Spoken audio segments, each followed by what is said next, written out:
नमस्कार साथियों, मेरा नाम शिवांक यादव है। आज मैं आपको एक ऐसी बात बताने वाला हूं जिस बारे में आप में से लगभग 99% लोगों ने कभी सोचा ही नहीं होगा।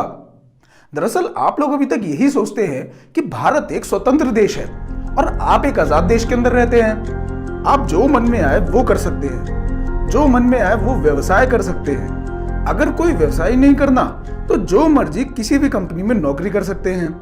जो मन में आए वो कपड़े पहन सकते हैं, खा सकते हैं, जहां मन में आए वहां रह सकते हैं। कुल मिलाकर कुछ भी कर सकते हैं। इन सब बातों से तो यही लगता है कि हम आजाद हैं। लेकिन अगर मैं आपको यह बताऊं कि 1947 में अंग्रेजों के यहां से चले जाने के बाद से ही इंग्लैंड की रानी ने ब्रिटेन में बैठकर हमें आज तक अपना गुलाम बनाकर रखा है, तो क्या आप इस बात को मानेंगे? क्या आप इस बात पर यकीन करेंगे कि इंग्लैंड की रानी को आज भी भारत आने के लिए वीजा की जरूरत नहीं पड़ती? लेकिन जब हमारे देश का प्रधानमंत्री या राष्ट्रपति इंग्लैंड में जाते हैं तो उन्हें वीजा की जरूरत पड़ती है। आप शायद इस बात को भी नहीं जानते होंगे कि हमारे देश का प्रधानमंत्री इंग्लैंड की रानी का मंत्री होता है, क्योंकि मंत्री तो किसी न किसी राजा का ही होता है और हमारे देश का राष्ट्रपति रानी की अनुपस्थिति में भारत देश का प्रथम नागरिक होता है। जैसे इंग्लैंड में रानी वहां की प्रथम नागरिक है और जिस प्रकार रानी के पास किसी की भी मौत की सजा खारिज करने तक की ताकत है, उसी तरह हमारे देश के राष्ट्रपति के पास भी ये ताकत है। जिस तरह अंग्रेजों के यहाँ रहते समय हमारे देश की तीनों सेनाएं, जल, थल और वायु की प्रमुख नेता इंग्लैंड की रानी हुआ करती थी, उसी तरह रानी की इस देश में अनुपस्थिति में तीनों सेनाओं का प्रमुख राष्ट्रपति होता है। भारत की गुलामी के ऊपर ये तो मैंने बहुत थोड़े से सबूत आपके सामने रखे हैं। अगर आप और सबूत देखना चाहते हैं तो इस पर हमने पहले भी एक वीडियो बनाई थी। भारत की राजनीतिक गुलामी के सबूतों के बारे में मैं बाद में भी आपको बता सकता हूं, लेकिन आज की इस वीडियो में हम इस बात पर बात करेंगे कि भारत अंग्रेजों का आर्थिक रूप से कैसे गुलाम बना और आज तक विदेशी ताकतें कैसे हमारे ऊपर राज करती हैं।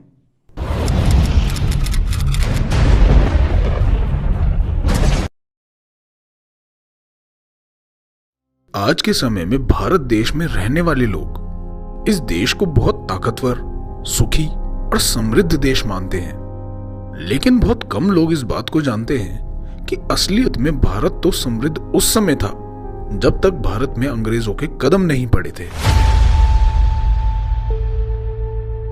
एक आंकड़े के अनुसार जहां आज भारत की अर्थव्यवस्था का दुनिया की अर्थव्यवस्था में 6 से 7% ही हिस्सा है, वहीं सन 1700 तक भारत की अर्थव्यवस्था 25% आय के साथ पूरी दुनिया में सबसे बड़ी थी।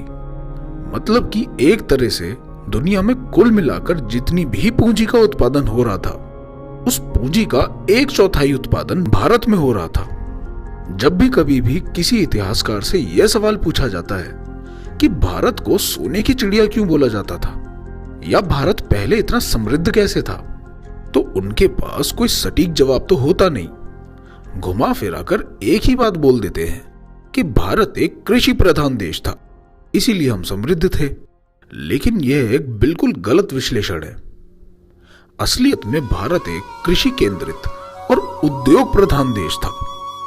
उस समय भारत में लगभग 7 लाख से ऊपर गांव थे और गांवों में सिर्फ खेती ही नहीं हुआ करती थी, बल्कि और भी ज्ञाति के लोग रहा करते थे, जैसे लोहार, कुम्हार, बढ़ई, धोबी, नाई, सुनार, धनकार, चर्मकार और ऐसे ही लगभग 360 प्रकार की ज्ञातियां हुआ करती थी, जिनका घर ही उनकी छोटी सी फैक्ट्री हुआ करता था। पूरे देश में अलग अलग भूभाग अपनी कलाकारी के लिए प्रसिद्ध थे।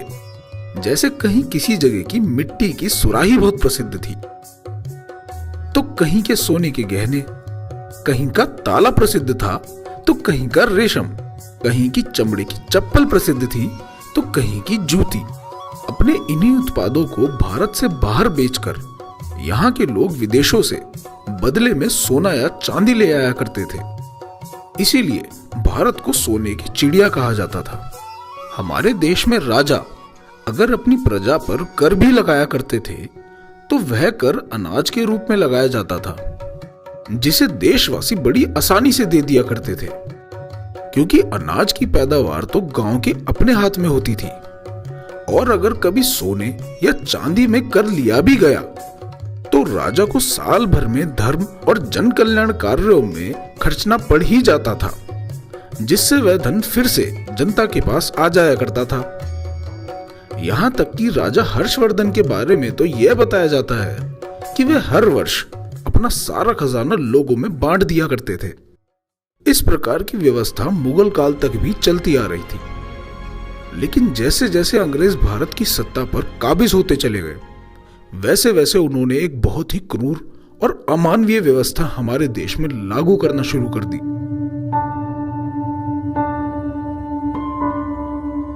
दादा भाई नौरोजी ने अपनी किताब poverty and un British rule in India में समझाया है कि किस तरह अंग्रेज भारतीयों से टैक्स फसल के एक हिस्से के रूप में नहीं लिया करते थे जैसे पहले भारतीय राजा लिया करते थे, बल्कि फसल के एक हिस्से की जगह टैक्स सोने या चांदी के रूप में लिया करते थे।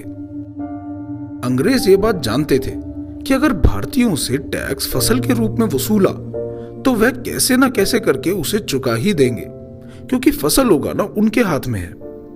लेकिन सोने और चांदी की मात्रा सीमित है जो कि बाहर से व्यापार करके मिली है। इस प्रकार की कर प्रणाली से वह हमारे पास हजारों सालों से जमा सारा सोना चांदी बाहर ले गए। किसान को अब सारा कर सोने चांदी में देना हुआ करता था और यहां तक कि फसल बर्बाद होने पर भी कोई रियायत नहीं थी। फसल बर्बाद हो जाने पर ऋण लेकर टैक्स भरना होता था, इसीलिए वह कर्ज के बोझ तले दब गया और देखते ही देखते कुछ सालों के अंदर ही भारत में कृषि और उद्योग नष्ट हो गए और भारत गरीबी के कुचक्र में फंस गया। इस पूरी परिस्थिति को आप इस बात से समझ सकते हैं कि अंग्रेज जब भारत आए थे तो भारत की दुनिया में आर्थिक हिस्सेदारी 25% की थी, और जब अंग्रेज 1947 में यहां से गए तो भारत की हिस्सेदारी सिर्फ 4% रह गई थी। इस बात से आप समझ सकते हैं कि अंग्रेज यहां किस क्रूर, बर्बर और राक्षसी व्यवस्था को चला रहे थे। जब अंग्रेज राक्षसों की तरह यहां अपनी मनमानी कर रहे थे तो भारत की मिट्टी अन्याय के विरुद्ध लड़ने वाले वीरों को भी लगातार जन्म दे रही थी। इसी परंपरा में एक वीर सपूत का भी उदय हो रहा था। इस वीर का नाम था सुभाष चंद्र बोस।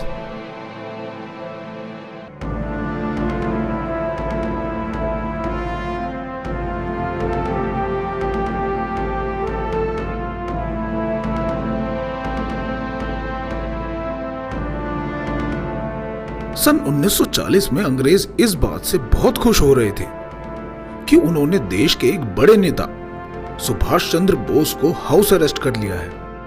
लेकिन भेष बदलने में माहिर नेताजी अंग्रेजों को धोखा देकर वहां से निकलने में कामयाब हो जाते हैं।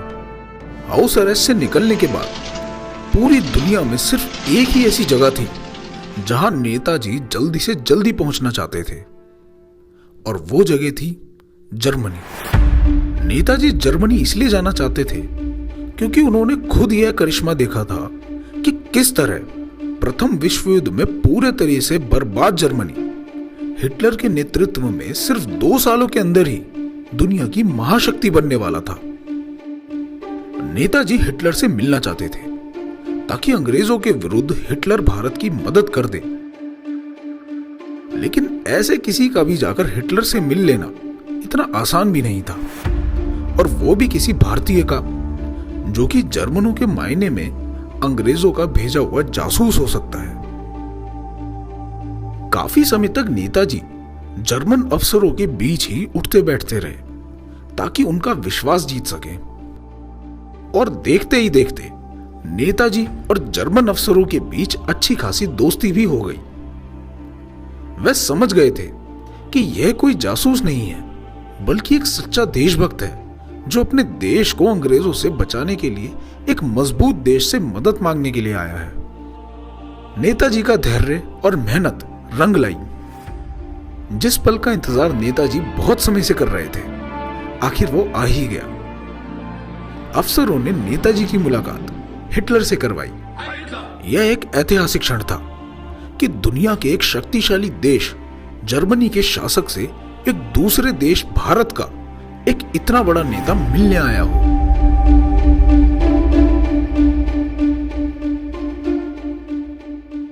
हिटलर से मिलने के बाद नेताजी को यह बात अच्छे से समझ आ गई कि हिटलर की ताकत का असली राज उसके पैसे बनाने की शक्ति में छुपा है। इसलिए जब नेताजी ने आजाद हिंद सरकार का नेतृत्व किया तो सबसे पहले बैंक ऑफ इंडिपेंडेंस बनाकर अपनी स्वतंत्र सरकार के पैसे बनाने शुरू कर दिए। अपने खुद के कर्ज मुक्त पैसे बनाने की वजह से आजाद हिंद फौज का बल इतना बढ़ गया कि वह अंग्रेजी साम्राज्य को चुनौती देते हुए हर किला फतह करती चली आई। यही वजह थी जिसके लिए अंग्रेज भारत को छोड़कर जाने के बाद नेताजी को और उनके कर्ज मुक्त पैसे बनाने वाली बात को कभी भी भारत के आम लोगों को पता नहीं लगने देना चाहते थे, क्योंकि उन्हें क्रांति हो जाने का डर था। इसी बात को ध्यान में रखते हुए 1947 के बाद से लेकर आज तक भारत में बनने वाली सरकारों ने इस बात को भारत के लोगों से छुपाकर ही रखा है।